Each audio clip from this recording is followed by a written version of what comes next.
Heute bei den Lately News wollte eine alleinstehende Millionärserbin in München nur einmal kurz im Morgenrock auf den Balkon gehen, um dort die Blumen zu gießen, als plötzlich hinter ihr die Balkontür ins Schloss fiel und die Katze beteuerte, aus Versehen und mit einem unabsichtlich dreckigen Lachen die Tür mit der Pfote verriegelt zu haben. Die Frau konnte zum Glück befreit werden, aber die Katze sitzt nun 2 ihrer 9 Leben im berüchtigten Münchner Löwenzwinger ab. Noch mehr gleich bei den News.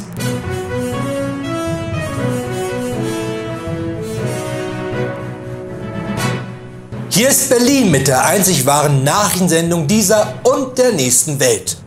Das sind die Lately News, denn alles andere da draußen sind nur Fake News. Natürlich auch heute Abend wieder mit mir, Florian Streletz, bekannt aus unzähligen Filmen wie Die Supernase ist zurück, nur ist das nicht meine Nase auf dem Plakat. Außerdem, falls du glaubst, genauso cool zu sein wie ich, dann hau mit der Faust auf den Abo-Button und die Glocke, denn nur so haben wir die Chance, die RTL 2 Nachrichten auch quotentechnisch weiter abzuhängen. Deshalb fangen wir an mit den Nachrichten aus Berlin. Berliner an sich sind recht streitfreudig, egal ob auf der Straße, beim Autofahren oder in der U-Bahn oder auch gerne zu Hause. Für Außenstehende ist dies sicherlich etwas sonderbar, aber in Berlin komplett normal, sich schon morgens beim Frühstück anzubrüllen.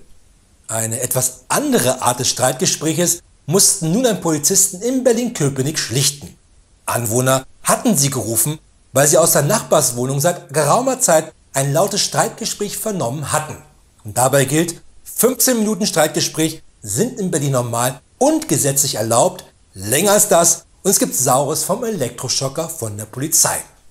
Als die Beamten jedoch vor Ort ankamen und die unverschlossene Wohnungstür öffneten, waren selbst sie überrascht. Denn sie trafen nicht etwa auf ein streitendes Ehepaar, sondern auf einen Mann, der mit einem Papagei ein Streitgespräch führte. Es konnte zwar nicht geklärt werden, worüber sie sich stritten, aber es ist kein gutes Zeichen, wenn du zum einen mit einem Papagei ein Streitgespräch führst und zum anderen die Polizei diesen Streit beenden muss, weil dir die Argumente ausgegangen sind. Währenddessen in Celle. Auch wenn wir ihn oft nicht mögen, aber der TÜV hat schon seine Daseinsberechtigung. Außerdem wären ohne den TÜV Millionen Männer mit Rotzfahren unter der Nase arbeitslos und so viele Bartträger kann kein soziales Netz auffangen. Und damit meine ich nicht die Arbeitslosenhilfe, sondern die Pornoindustrie. Aber selbst dem härtesten TÜV-Prüfer wären die Barthaare zu Berge gestanden, hätte er das Auto einer 18-Jährigen gesehen, das von der Polizei in Celle gestoppt wurde. Denn im Auto fehlte die komplette rechte Fahrzeugfront, sodass es nur noch 3 Räder hatte. Zudem ergab der Alkoholtest der jungen Frau einen Wert von 1,7 Promille. Was dem Polizisten jedoch richtig übel aufstieß, waren nicht etwa die Donuts von der Tanke, sondern dass aus dem Auto in Dauerschleife Fuck the Police vom Public Enemy kam. Die Frau meinte dazu, dass die CD schon beim Vorbesitzer in der Anlage verklemmt gewesen sei und deswegen nur dieser eine Song gespielt wird. Bei jeder Fahrt seit 1996. Weswegen die Beamten sich erbarmten und das Auto mit mehreren Kugeln von seinem Elend erlösten. Derweil in Moskau. Früher hat das Schreiben von SMS einen fast immer dem Ruin nahegebracht, denn obwohl das Verschicken dieser Nachrichten für Mobilfunkanbieter kaum etwas gekostet hatte, verlangten sie dafür stolze Preise. So musste ich, wie wir alle, für jede SMS 129 € bezahlen. Telekom. Dass aber zu viele SMS sogar ein wissenschaftliches Projekt gefährden können, hätten vermutlich ein paar russische Ornithologen zu Beginn ihrer Arbeit auch nicht gedacht. Die Ornithologen wollten das Flugverhalten der Steppenadler verfolgen. Deshalb statteten sie 13 Steppenadler mit jeweils einem Ortungsgerät aus, das die Koordinaten der Vögel per SMS an die Ornithologen verschickte. So konnten die Forscher den Flug der Steppenadler bis nach Kasachstan verfolgen, wo die Steppenadler ihre Nester haben. Aber genau dort fing nun das Problem an. Denn kaum waren die jungen Steppenadler geschlüpft, stiegen auf einmal die SMS von den 13 Steppenadlern massiv an, was wiederum für massive Kosten bei den Forschern sorgte. Denn wie sich herausstellte, kommunizierten die 13 total von ihrem nachwuchsgestressten Steppenadler rege untereinander per SMS und gaben sich so gegenseitig Erziehungstipps. Und noch zum Abschluss, Das Fake News Medium der Woche ist dieses Mal eindeutig das Bummi-Magazin.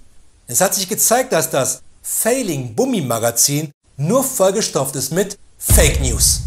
Schon Lothar Matthäus meinte einst im Trikot von Inter Mailand: vor dem Tor brauchst du Bummi Bummi.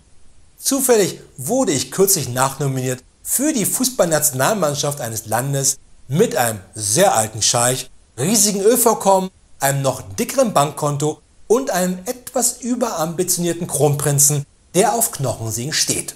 Scheinbar sind diesem saudischen Kronprinzen die unzähligen YouTube-Videos meiner Fußballfähigkeiten aufgefallen, wie zuvor schon den Scouts von Bayern München. Aber jetzt kommt mein Problem, denn fußballerisch bin ich auf demselben Niveau unterwegs wie Lothar Matthäus Intellekt. Also muss ich unbedingt ganz schnell mein Bummi verbessern, andernfalls könnte mich der saudische Kronprinz in seine Botschaft in Ankara einbestellen. Und da mir irgendwie meine Knochen im Ganzen recht wichtig sind, habe ich alle Ausgaben des Bummi-Magazins gelesen und nun ein Problem.